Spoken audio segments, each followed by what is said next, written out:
Assalamualaikum warahmatullahi wabarakatuh. Innal hamdalillah nahmaduhu wa nasta'inuhu wa nastahdi wa nastaghfiruh wa natubu ilaihi wa na'udzu billahi min shururi anfusina wa min sayyiati a'malina. Man yahdihillahu fala mudilla lahu wa may yudlil fala hadiya lahu. Asyhadu an la ilaha illallah wahdahu la syarika lah wa asyhadu anna Muhammadan abduhu wa rasuluh.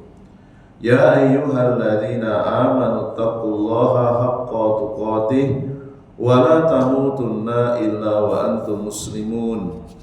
Ya ayyuhan nasu taqu rabbakumul ladzi khalaqakum min nafsin wahidah wa khalaqa minha zawjaha wa bassa minhuma rijalan katsiran wa nisaa.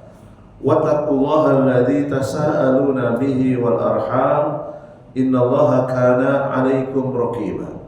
Ya ayyuhalladzina amanu taqullaha wa qulu qawlan sadida yuslih lakum a'malakum wa yaghfir lakum dhunubakum wa man yuti'illaha wa rasulahu faqad faza fawzan 'azima. Wa qala Rasulullah sallallahu alaihi wa ala alihi wasallam fa inna asdaqal hadisi kitabullah wa khairal hadi hadi Muhammadin sallallahu alaihi wasallam wa syarrul umuri muhdatsatuha fa inna kulla muhdatsatin bid'ah wa kulla bid'atin dhalalah wa kulla dhalalatin finnar. Wa qala aidan innallaha yubghidu kulla 'alimin bidunya jahilin bil akhirati. Jamaah salat maghrib Masjid Al-Mukhlisin rahimani wa rahimakumullah. Alhamdulillah Allah Jalla Jalaluhu mempertemukan kita kembali dalam kajian rutin membahas tentang pokok-pokok akidah, pokok-pokok keyakinan yang dipahami oleh Rasulullah SAW dan para sahabatnya, yang kemudian ditulis oleh Al-Imam Ahmad bin Hanbal rahimahullah ta'ala, yang mana tulisan Imam Ahmad ini tidak jauh berbeda dengan tulisan para ulama sebelumnya. Imam Ahmad lahir tahun 164 Hijriah. Beliau wafat tahun 241 Hijriah. Itu artinya beliau ulama salaf, ulama terdahulu yang hidup di abad ketiga. Berarti masih masuk dalam sabda Nabi SAW, sebaik-baik manusia yang hidup pada masaku, abad pertama. Summa ladzina yalunahum, manusia terbaik berikutnya abad kedua. Ketika Nabi sudah wafat, tinggallah para sahabat dan tabi'in.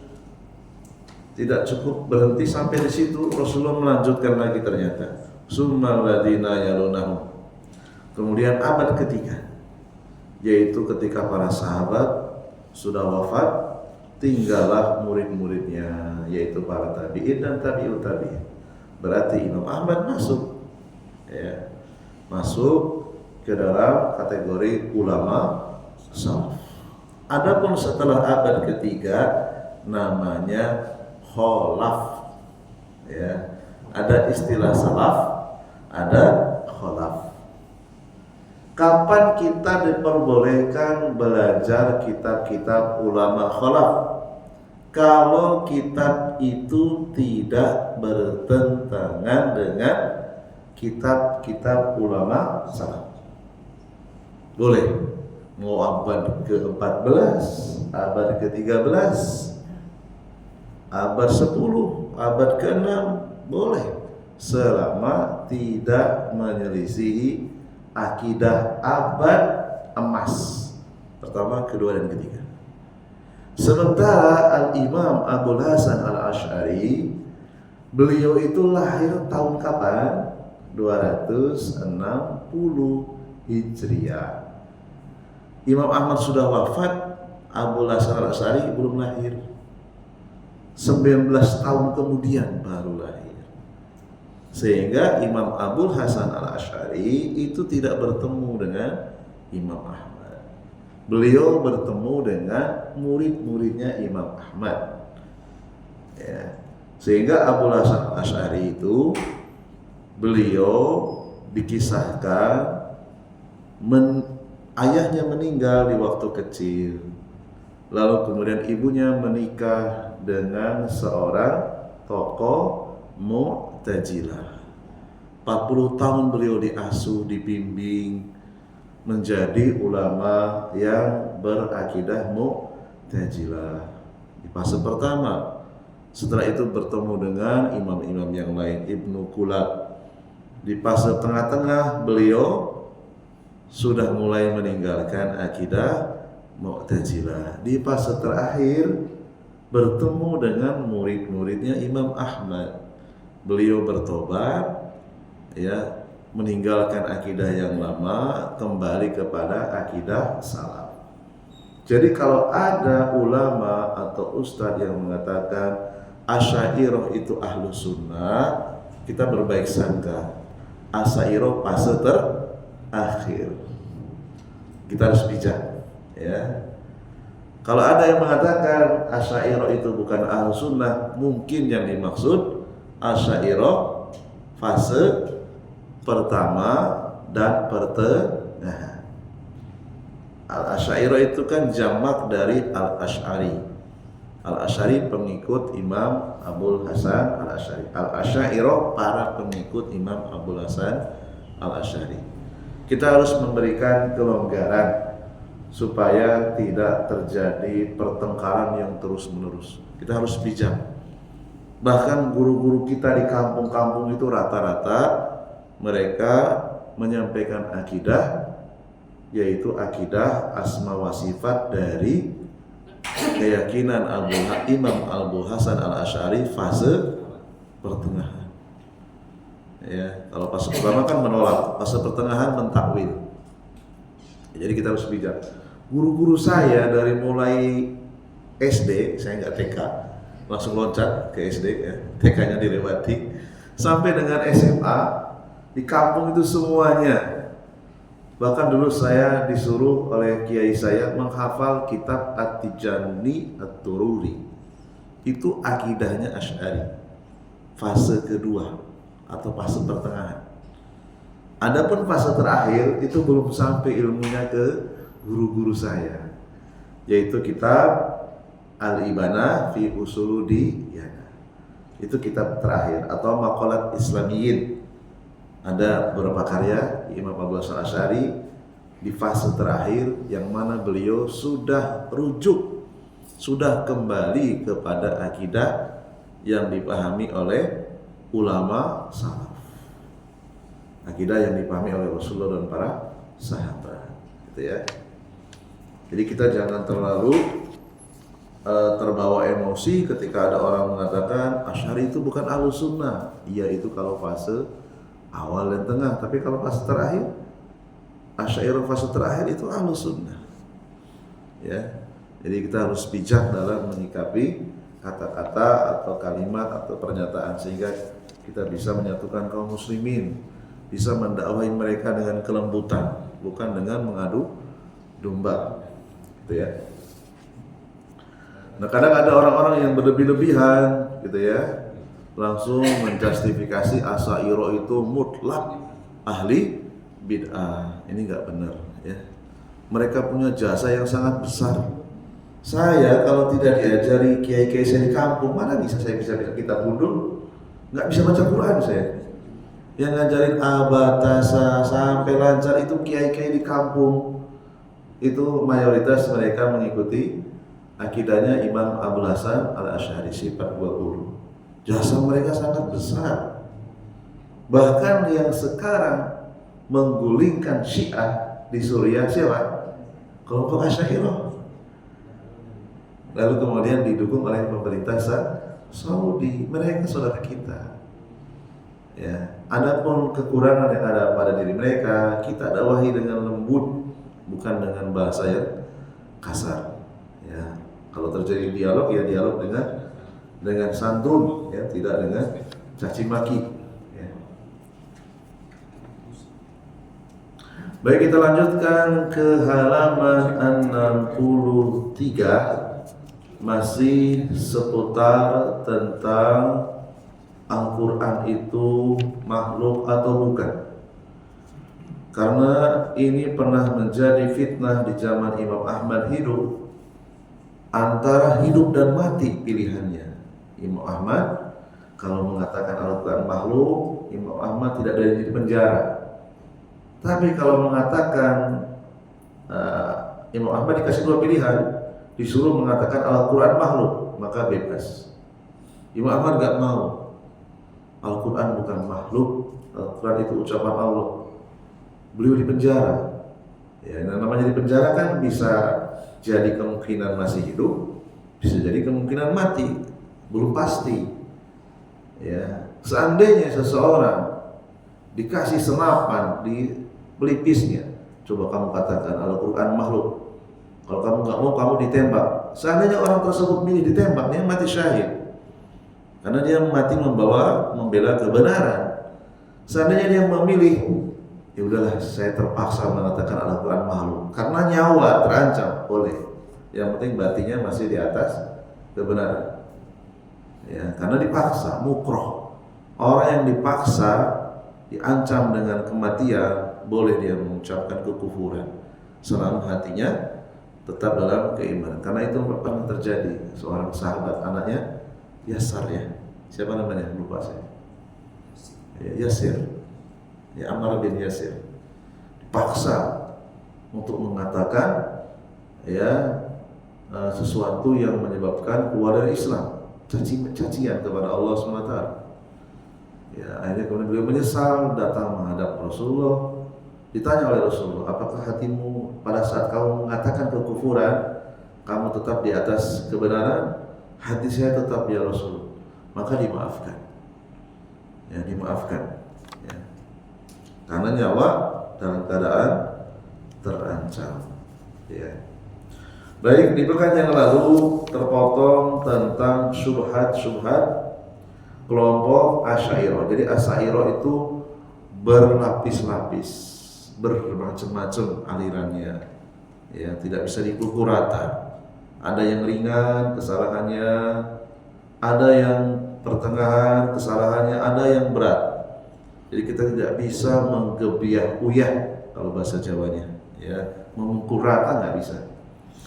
Sehingga kita nanti akan lebih dewasa dalam menyikapi kesalahan saudara-saudara kita. Ya, jangan sampai perkara yang usul tidak paham, ya, yang bukan usul malah justru ditonjol-tonjolkan. Ya, sekarang ini banyak yang tumpang tindih. Perkara celana di bawah mata kaki itu perkara bukan usul. Syekhul Islam Ibnu Taimiyah mengatakan itu tidak wajib. Walaupun kita memilih yang wajib, tapi itu bukan usul. Masa gara-gara ada seorang ustaz celananya di bawah mata kaki langsung diponis itu bukan ahlus sunnah? Siapa Anda? Syekhul Islam Ibnu Taimiyah itu berpendapat celana atau sarung di bawah mata kaki tidak sampai wajib. Siapa Anda dibandingkan dengan Syekhul Islam Ibnu Taimiyah? Karena itu bukan perkara usul. Kita harus mentolerir, ya, harus memberikan kelonggaran. Masa gara-gara ustaznya jubahnya di bawah mata kaki langsung ditinggalkan, ditahdir gitu ya, dijauhi. Ini keliru, ya, keliru sangat. Berarti dia jahil, bodoh, ya, tidak bisa membedakan usul dan bukan usul. Ya, ini bahaya sekali. Sekarang terjadi fitnah di mana-mana gara-gara itu. Ya, berusaha mereka menguasai suatu masjid. Ya kan, kalau perlu yang ustadznya celananya di bawah mata kaki singkirkan. Sampai seperti itu. Nauzubillah min dzalik. Itu karena kebodohan. Ya, karena kurang baca, ya, kurang baca kitab-kitab para ulama. Para ulama itu sangat belapang dada dalam masalah perbedaan yang bukan usul. Ya, jadi tolak ukur seseorang itu ahlus sunnah atau bukan. Baik, kita kembali kepada subhat yang pertama dari kelompok Asy'ariyah.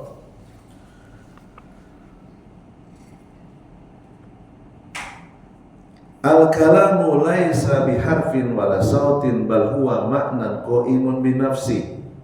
Ittarallahu Jibrila ila fahmil makna al-qa'imi fa'abbara bihadzal qur'ani fal qur'anu ibaratun abbara bihi Jibrilu ala qawli ta'ifati minhum. Halaman 63, 2 paragraf terakhir ya. Terjemahnya saya terjemahkan sendiri. Jadi Al-Quran itu menurut Asy'ariyah kelompok pertama, Al-Quran itu tidak terdiri dari huruf dan suara. Al-Quran itu hanyalah makna atau arti yang berdiri sendiri.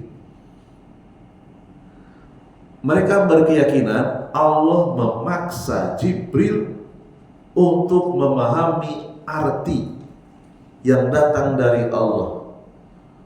Ya, jadi mereka meyakini Allah menyampaikan Al-Quran kepada Jibril dengan bahasa isyarat, bukan dengan ucapan. Ya. Dan ini sangat berbahaya, sangat berbahaya. Ya, menyelisihi keyakinan Rasulullah dan para sahabat.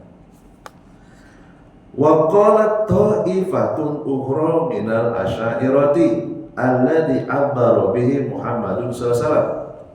Kelompok Asy'ariyah yang kedua beda lagi.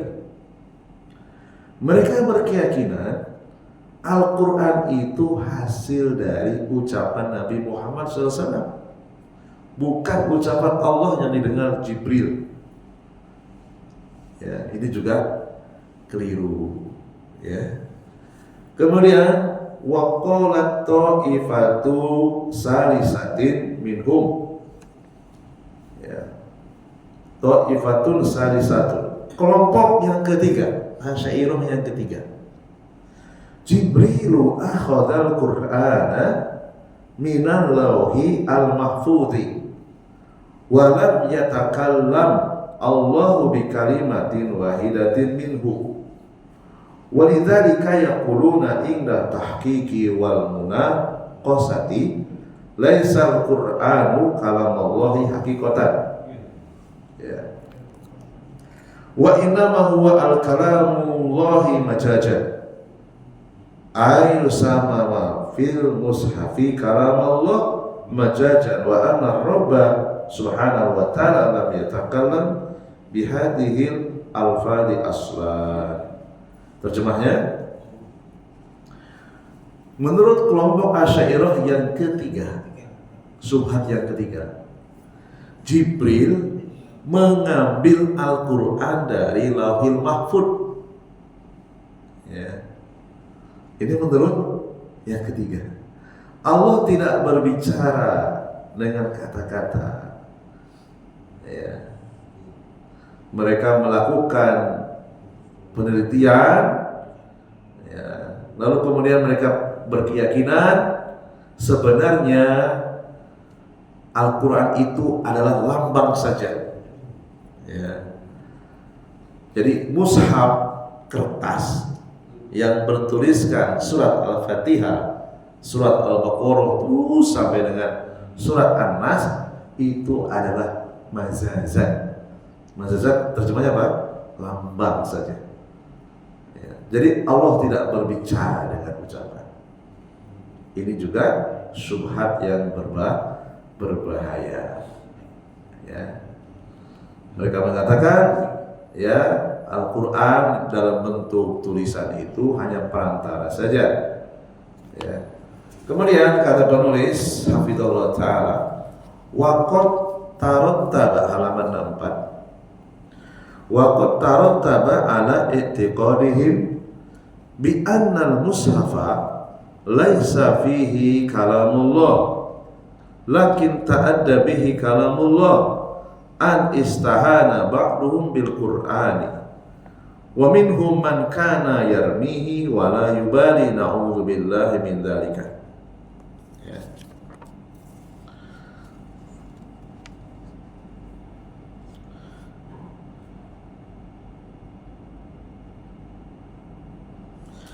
Akibatnya Subhat-subhat yang tadi dijelaskan, apa akibatnya? Ya. Akibatnya sebagian mereka ada yang menghina Al-Quran. Dengan cara apa? Dengan cara melempar mushaf. Ya, perbedaan mushaf dengan bukan mushaf itu apa? Kalau mushaf itu murni tulisan Arab dari Al-Fatihah sampai An-Nas. Kalau ada terjemahnya itu bukan mushaf lagi. Ya. Di antara mereka ada yang melempar mushaf dan mereka menganggap itu tidak termasuk perbuatan yang berdosa. Ya. Wala yubali. Ya. Padahal Ahlus Sunnah sepakat, barang siapa yang melempar Al-Quran, menginjak-injak Al-Quran, itu sudah termasuk menghina Allah SWT. Di dalamnya ada qalallahu, ada Allah berfirman, bisa mengeluarkan dari Islam kalau dia tidak mau bertobat. Dan ini terjadi jamaah sekalian. Ketika saya dulu kuliah di Solo, saya ngambil S1 ilmu kimia. Ya, ngambil S1 kimia, pagi kuliah, sore mondok. Gitu ya. Saya dapat kabar dari kakak tingkat saya. Kakak tingkat saya itu masuk organisasi mahasiswa Islam. Kalau nggak salah HMI atau apa saya lupa itu ya. Ada dua katanya, ada dua versi. Nah, dua versi ini suka kelahi. Kelahi dalam arti suka adu mulut, diskusi tapi nggak terkendali. Kadang sampai jam 1 malam, jam 2 malam, kadang sampai subuh. Nah, kalau sudah tidak ada titik temu, marah, itu Al-Quran itu sampai dilemparkan. Ini kan tidak sesuai dengan fitrah. Kita di kampus saja diajarkan kiai, kalau kita nggak sengaja nginjak Al-Quran, Al-Qurannya langsung ditempel di kepala, terus disimpan di tempat yang tinggi. Itu sesuai dengan fitrah. Ini ada saya dengar berita kakak tingkat, itu ada yang sampai melempar Al-Quran katanya. Dengan argumentasi apa? Ini kan cuma kertas katanya. Ternyata itu akibatnya. Akan menghina Al-Quran sampai-sampai melempar mushaf. Ya, Al-Quran itu yang didengar Jibril langsung dari Allah. Adapun ini kertas, cuma kertas dilempar. Ya.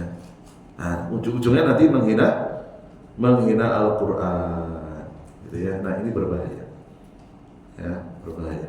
Karena di zaman Imam Ahmad memang sudah ada bibit-bibit ulama jahat, namanya ulama su, yang terpengaruh buku-buku filsafat Yunani diterjemahkan ke dalam bahasa Arab. Terpengaruh orang yang keilmuannya setengah-setengah, terkena subhat, terkena racun. Makanya Imam Ahmad diserang oleh ulama-ulama Mu'tazilah, dipertontonkan oleh raja di depan rakyat. Imam Ahmad tetap bersikukuh tidak mau mengatakan Al-Quran makhluk, karena mereka ingin menjadikan logika, menjadikan akal manusia yang lemah itu sebagai panduan utama. Tujuannya itu, ketika Al-Quran tidak bisa dipahami dengan akalnya yang dimenangkan, ayatnya ditinggalkan. Karena mereka setengah-setengah memahami Al-Quran. Adapun Imam Ahmad, beliau orang yang alim. Tidak ada satupun Al-Quran yang tidak bisa dipahami dengan benar kalau tahu ilmunya. Nah, orang-orang yang setengah-setengah ini yang kemudian membenturkan antara kitab suci dengan kitabnya orang-orang Yunani, sehingga mereka berusaha untuk menguasai presiden, menguasai khalifah. Bagaimana caranya supaya mereka bisa didukung, sehingga memfitnah para ulama ahlu sunnah, termasuk Imam Ahmad. Waktu itu menang mereka, karena mereka yang menguasai penguasa tunduk kepada fatwa-fatwa para ulama Mu'tazilah. Imam Ahmad sampai di penjara, sampai berapa kali pergantian khalifah, baru kemudian Imam Ahmad dimenangkan oleh Allah SWT. Itu pun setelah mengalami siksaan yang luar biasa. Jadi bukan perkara yang ringan ternyata jamaah sekalian. Jadi mereka ingin merusak kaum muslimin, menomorsatukan akal daripada wahyu. Intinya itu. Cuma dengan bahasa yang halus. Bagi orang awam mungkin nggak penting ya, apa sih? Kenapa sih harus dibahas ya? Al-Quran makhluk, Al-Quran bukan makhluk. Iya bagi orang awam, tapi bagi para ulama, bagi pemerintahan itu sangat-sangat besar pengaruhnya. Sehingga nanti mereka akan berhukum dengan hukum buatan manusia, karena logika lebih unggul daripada Al-Quran. Tidak mau lagi menggunakan kitab suci Al-Quran sebagai peraturan, ya kan? Nah itu akibatnya panjang, ya. Sehingga para ulama membahas permasalahan ini dalam kitab-kitab mereka supaya tidak terjadi lagi, ya. Mudah-mudahan kalaupun pemerintahan kita belum ideal, bukan karena ini, karena yang lain. Jangan sampai karena fitnah Al-Quran. Kalau karena fitnah Al-Quran lebih berbahaya lagi. Karena fitnah agama itu lebih dahsyat daripada fitnah dunia. Kalau yang sekarang itu nampaknya karena dunia saja, ya kan? Walinnasi fi musammal kalami wal qawlu inda itlaqi arba'atu aqwalin. Nah, ini mungkin salah cetak, maksudnya adalah khamsatu aqwalin. Keadaan kaum muslimin dari sejarah, dari historis, di dalam memahami kalam itu bahasa Arab, bahasa Indonesianya ucapan, gitu ya. Terutama terkait dengan kalamullah, ucapan Allah, itu ada 5 kelompok kaum muslimin, ya. Al-qaulul awwal, kelompok yang pertama, wa huwa alladhi alaihi as-salafu wal fuqaha'u wal jumhuru annahu yatanawalul lafdhu wal ma'na jami'an kama yatanawalu lafdul insani yatanawalu lafdul wal makna jami'an kama yatanawalu lafdul insani ar-ruh wal badan jami'an. Kelompok yang pertama yaitu kelompok manusia yang mengikuti Nabi Muhammad dan para sahabat, mengikuti ulama salaf, mengikuti para fuqaha, imam madhab yang 4, masih mengikuti mayoritas ulama. Mereka memahami Al-Quran itu ucapan Allah yang terdiri dari lafaz dan arti, ya. Penulis memberikan contoh sama seperti kita mengucapkan yang namanya manusia. Manusia itu apa? Manusia itu adalah benda hidup yang terdiri dari roh dan jasad. Kalau roh saja nggak ada jasadnya, bukan manusia namanya. Demikian jasad, demikian juga kalau jasad saja nggak ada rohnya, bukan manusia, namanya apa?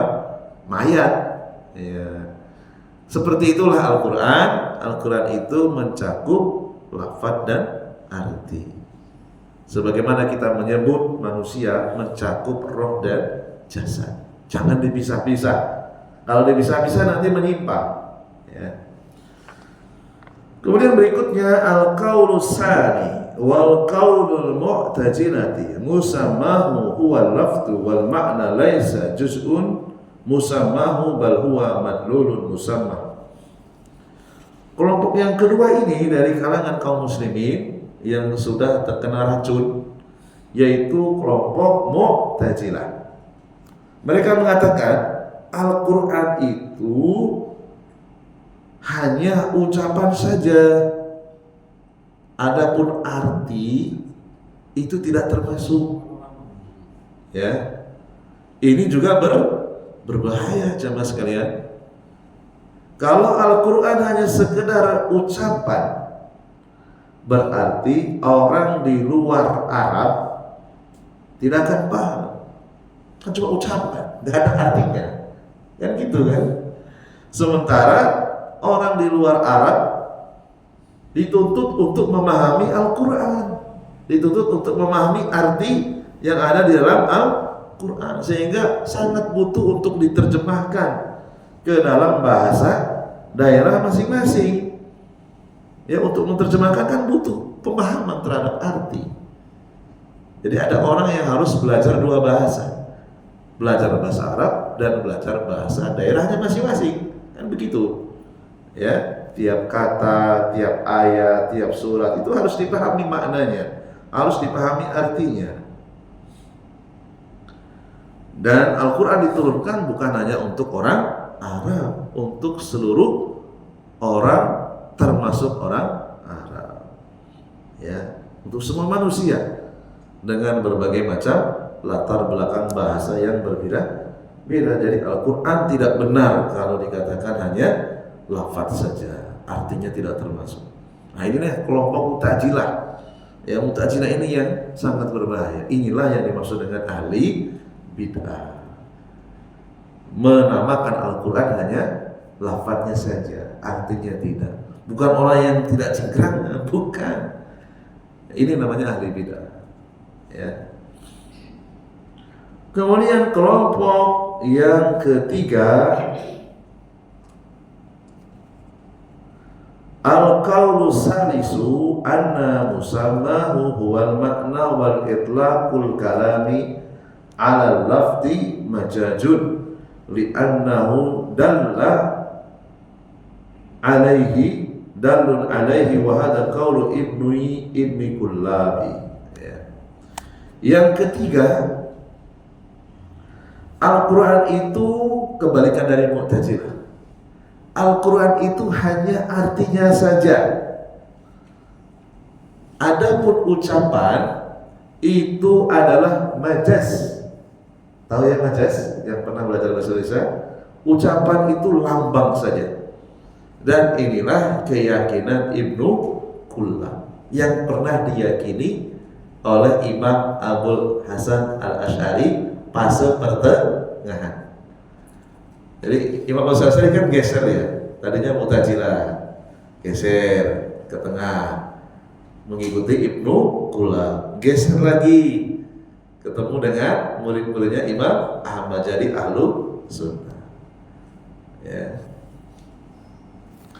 Kemudian al-qaulu ar-rabi'u, kelompok yang keempat, anna musamma mustarikun bainal lafzi wal makna wa huwa qaulu ba'dil mutaakhirina minal kulabiyati. Ya. Menurut kelompok yang keempat, Al-Quran itu mustarikun. Mustarikun itu maknanya pencampuran antara ucapan dan arti. Ini akidahnya para pengikut Imam Ibnu Kullab fase terakhir. Ya, atau boleh dikatakan pengikut Imam Abul Hasan Asy'ari fase terakhir. Sudah lumayan ini. Tetapi istilah pencampuran antara ucapan dan arti ini tidak dikenal. Ya. Kemudian al-qaulu al-khamisu, kelompok yang kelima, yurwa an Abil Hasani annahu majajun fi kalamillahi haqiqatun fi kalamil adamiyyin. Ya, adamiyyin. Kelompok yang kelima ini diambil dari Imam Abul Hasan Al-Asy'ari yang sebelum fase terakhir ini, ya. Al-Quran itu majaz, lambang, ya, bukan ucapan Allah. Adapun ucapan manusia itulah yang bukan lambang. Nah ini, ya, fase sebelum fase terakhir, ya. Ini juga keyakinan yang keliru, ya. Yang benar adalah pendapat yang pertama tadi.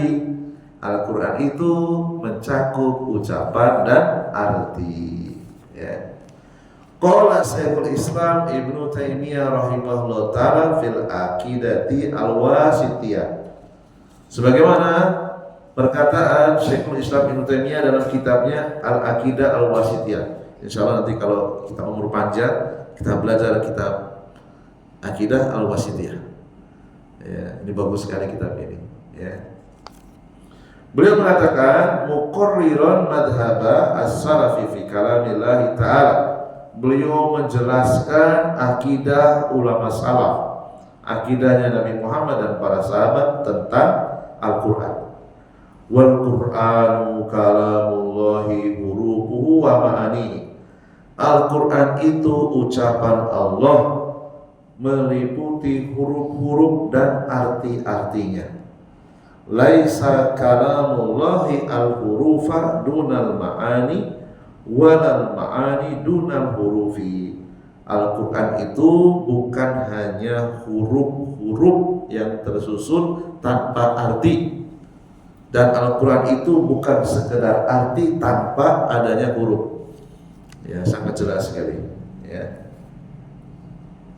Hada mujmalun min akidati ahli sunnati wal jamaati fil Quran. Inilah ringkasan kesimpulan tentang Al-Quran, akidah Nabi Muhammad dan para sahabat, atau yang dikenal dengan akidah ahli sunnah wal jamaah.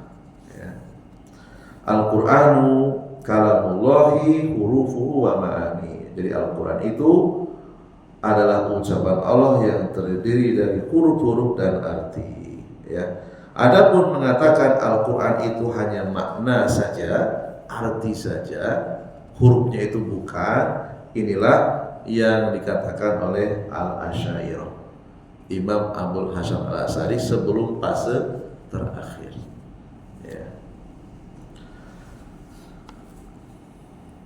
Pada halaman ke-65 penulis menjelaskan wal Qur'anu sifatun min sifatihi ta'ala lafduhu wa ma'nahu wa laysa makhluqan kama taqulu al-mu'tazilatu. Ya. Al-Quran itu adalah sifat Allah. Di dalamnya ada ucapan dan arti. Al-Quran bukan makhluk sebagaimana perkataan Mu'tazilah. Mereka lancang mengatakan Al-Quran itu makhluk. Ya. Fal kalamu ismul lafzi wal makna fil lughatil arabiyyati. Ya, di dalam Al-Quran yang namanya ucapan itu ya mengandung lafaz dan arti. Kemudian berikutnya,